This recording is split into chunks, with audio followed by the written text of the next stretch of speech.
Hello students, welcome to Legacy IAS Academy.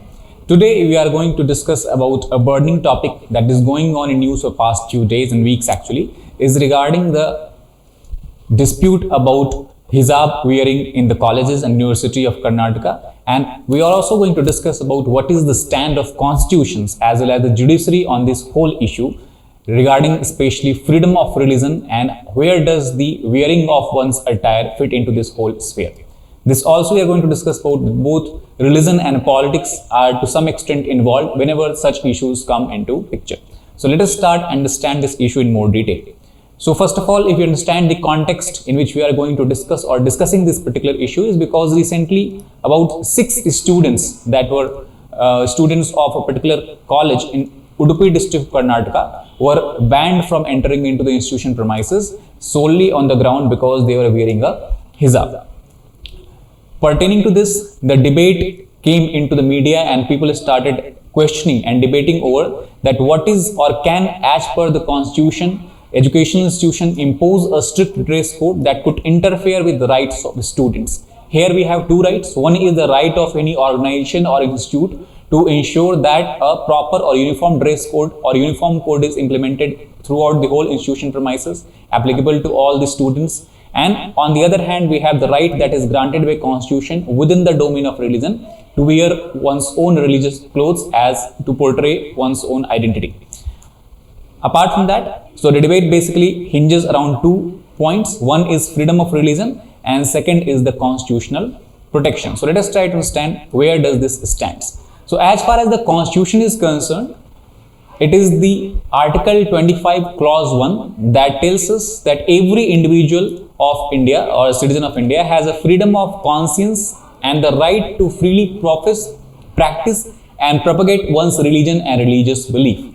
However, this is not an absolute right. There are certain limitations are there that has been put in the constitution that the government, if they deem necessary, they can restrict the exercise of this particular right of religion on several grounds. So 4 important grounds are there. First, government can restrict the freedom of religion on the grounds of public order, on the grounds of morality, decency, health or any other state interest wherever it deems fit. This is not only pertaining to India but also even at the global scale. If we try to look into the International Convention of Protection of Civil Rights, then they also have said that any state or any nation, whenever they want or they feel that if certain rights to practice one's freedom or to practice one's religion has to be restricted for certain regions, then they can do so. Apart from that, also we try to understand that the liberty provided in the Constitution of India with regards to the freedom of religion is an example of negative liberty. Liberty is actually of 2 types. We can classify it into a positive liberty and negative liberty. So the freedom of conscience and right to freely profess, practice and propagate one's religion, at least as per the Constitution of India, falls into the category of negative liberty. So now let us try to understand what are the differences or how positive liberty differs from the negative liberty. So first of all, if we understand the negative liberty basically hinges around the term that is called as freedom from. That means whenever we are talking about negative liberty, here any individual has freedom from being interfered. Suppose that a state is there, a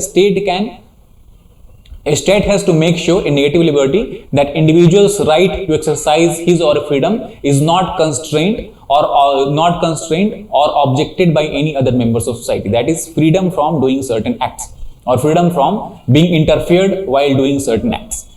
At the same time, negative liberty is also example of external limits. That is where the limits is imposed by the external circumstances, by the external agents, not from one's own internal limits. On the other hand, if we talk about positive liberty, it basically refers to the capacity of an individual to carry out certain tasks or carry out actions as per his or her own free will. When that is the situation, then it is called as positive liberty. And here if any limit that is exercised on positive limit, it is not the external limit, it is not the extraneous factors, outside factor, it is one's internal factor or internal limits that poses limitations on the exercise of positive liberty. To understand this in more detail, let us try to explain this by giving one example. Suppose a person is there, Mr. X. If Mr. X wants to travel via flight to certain other countries or to any other cities of his country, and while he also has a neighbor Mr. Y. Now Mr. X want to take a flight and travel to suppose any city Z. Then Mr. Y, who is his neighbor, actually has caught up Mr. X and put him inside a jail or put him inside an isolation cell, and he do not want Mr. X to travel or take a flight and travel to any other city. In that case, the negative liberty of Mr. X is that which has been jeopardized because Mr. Y, who is a kind of external actor, has put a limit on the movement of Mr. X. So this is example of negative liberty, and here it is the responsibility of the said state to protect the negative liberty of Mr. X, and the state will make sure that the person who is interfering in exercise of negative liberty of Mr. X will be put inside bar, or the legal process will come to picture and legal process will take place so that Mr. X right is ensured. Now to understand positive liberty, suppose that Mr. X want to travel to another city by taking a flight. But here no one is interfering in the right of Mr. X. Here Mr. X, though he his free will wants to travel to another city, but due to poverty or due to lack of money or due to any other internal factors, he is not capable enough to pay or buy a flight ticket, or not capable enough to buy a ticket to go to other city. Then in that case, his positive liberty is the one that will come into picture.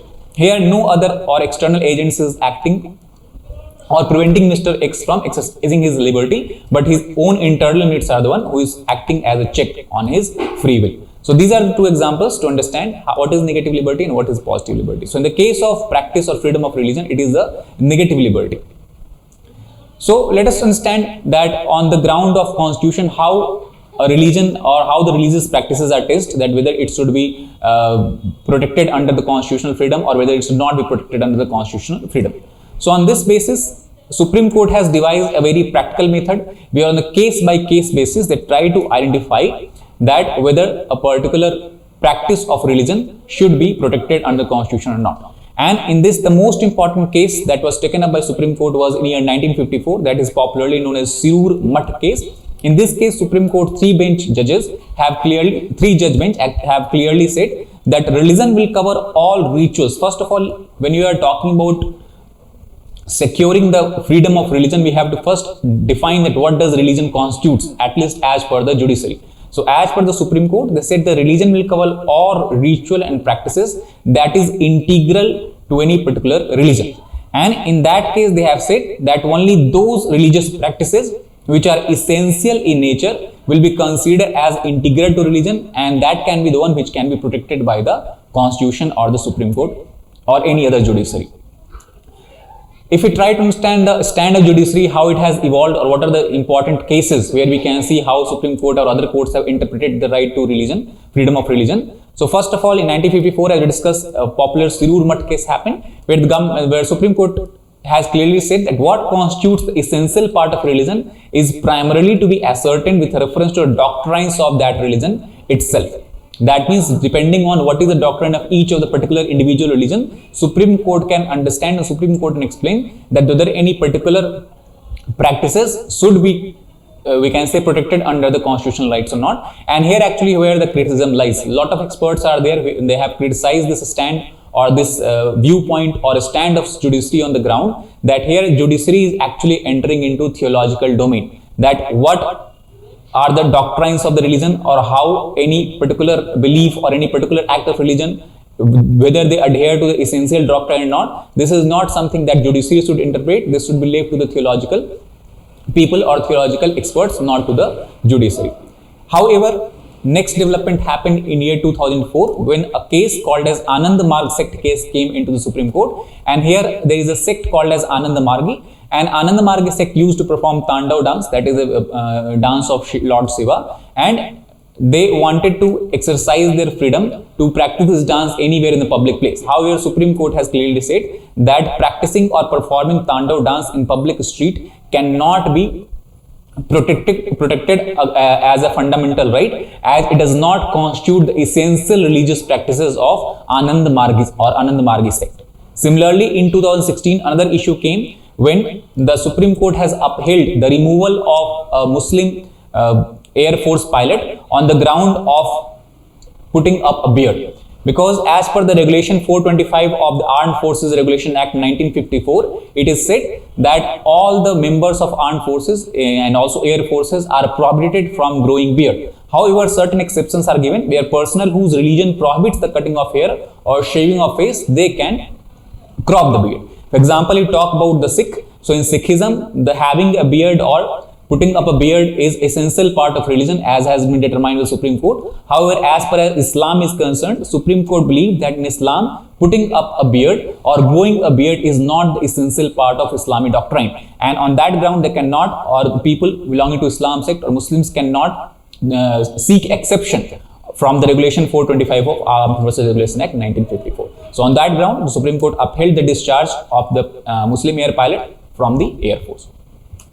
Then if it come to the most recent case, that is the whole issue is regarding hijab. So let us try to understand that how different high courts have given their judgment on the hijab case. So first of all, this case was taken to the Kerala High Court in year 2015, when actually CBSE was one of the parties, and that year CBSE has actually prescribed a dress code that was uniform to everyone when they are sitting for All India Pre-Medical Entrance Examination. The main reason why CBSE gave a uniform code, a uniform dress code, to ensure that candidates would not use unfair methods and will not conceal objects while wearing different kind of dress. For example, CBSE says that if people or girl candidates are wearing head scarf, then they can conceal object sheets which can take advantage of by using unfair methods to pass the examination or to get more marks in the examination. However, on this ground, Kerala High Court has rejected this stand of CBSE and said that if any candidate if want to or intend to wear a dress according to the religious custom, but that is if contrary to the dress code as passed by the CBSE, then instead of preventing them from entering into the examination hall, the CBSE should ensure additional measures for checking those students. They should put up more invigilators, and invigilators should be given a clear guidance that how they have to catch the students or how they have to check the students, especially in those especially related to the extra clothes or the clothes that are not following the dress code given by CBSE. Similarly, this same judgment was then referred to the Kerala High Court again in year 2016 when the case was Amna bint Basir versus Central Board of Secondary Education, where again High Court stood its ground and said that practice of wearing a hijab constitute an essential religious practices. However, court did not quash the CBSE rule of dress code, and they said that CBSE also have right to employ a dress code. However, additional measures, same decision as taken by Kerala High Court in 2015 was again it was repeated, and the Kerala High Court said that CBSE should make additional arrangement to ensure that candidates who are not following the dress code should be checked properly. Further, in 2018, another case went to the Kerala High Court, that was Fatima Tasneem versus State of Kerala, where Fatima Tasneem was a student and she was studying in a institute called as CMI, St. Joseph Province. That was a Christian missionary institute, and here actually the father of Fatima Tasneem has went into the Kerala High Court asking that his daughter should be allowed to wear hijab and full sleeve shirt in the institute premises. However, this dressing pattern or this religious dress was not accepted by these missionary institutions. So in that case, the Kerala High Court has upheld the right of CMI St. Joseph, and they said that here the collective right of institutions trumps over the individual rights for attire. That means this demand of the parent of Fatima Tasneem so that their daughter should be allowed to wear hijab and the full sleeve shirt were quashed by the Kerala High Court, and later on the matter was sent to the higher judiciary, where this matter was later on quashed on the ground that after a certain time the student was withdrawn from that particular institute and she was not part of that particular institute. So that is why the no further judgment was given in this regard. So anyway, this was the three major judgments as far as the Kerala High Court is concerned has been given on hijab case. Now let us try to understand, apart from India, what are the situations all across the world. So we can take examples of three important examples we can take. First of all, the example is from France, where every now and then the disputes arises regarding burqa ban and hijab ban. So here France recently also has banned the wearing of hijab or any other ostensible religious symbol. Ostensible religious symbol means which clearly portrays the religious belief, which clearly says that I belong to this particular religion, is banned in all the sports competition. Apart from that, if we come to the education institution, France also bans wearing of any conspicuous religious symbols in either public schools or public government schools or primary or secondary schools. That is the standpoint of whole French government. On the other hand, contrary to that, if you look at the standpoint or view of the institutions in the United States of America, so here actually law prohibits public schools and public facilities such as library from banning hijab, wearing of hijab or head scarves if they allow other head coverings like hat or baseball caps. So this is kind of, we can say, contrary to the viewpoint adopted by the government of France. On the other hand, if you look at on the overall European scale, European Union, so there is no such standardized, we can say, practice followed by all European Union states. For example, Austria, Germany, Netherlands, Spain, Sweden, Switzerland, and United Kingdom has given the right for all the students in public institutions or private institutions to wear scarves or wear hijab if they feel it as under the guarantee of freedom of religion. So we do not have any standardized set. Recently in Russia also this issue has come up where for the first time public institutions or public school actually do not allow one girl from entering into the premises because she was wearing hijab, and that issue also started there. So this is all across, we can understand the topic or the issue is not only pertaining to India but is going on globally also in many of the countries. So that is all about this particular hijab issue. We try to understood the concept of constitution or how does constitution try to accommodate the freedom of religion, especially with regard to wearing certain attire, and what are certain limitations imposed by constitution for that particular issue. So I hope you like the video. If you like it, please like, share and subscribe. We'll come back soon again with another interesting topic. Till then, take care. Thank you very much.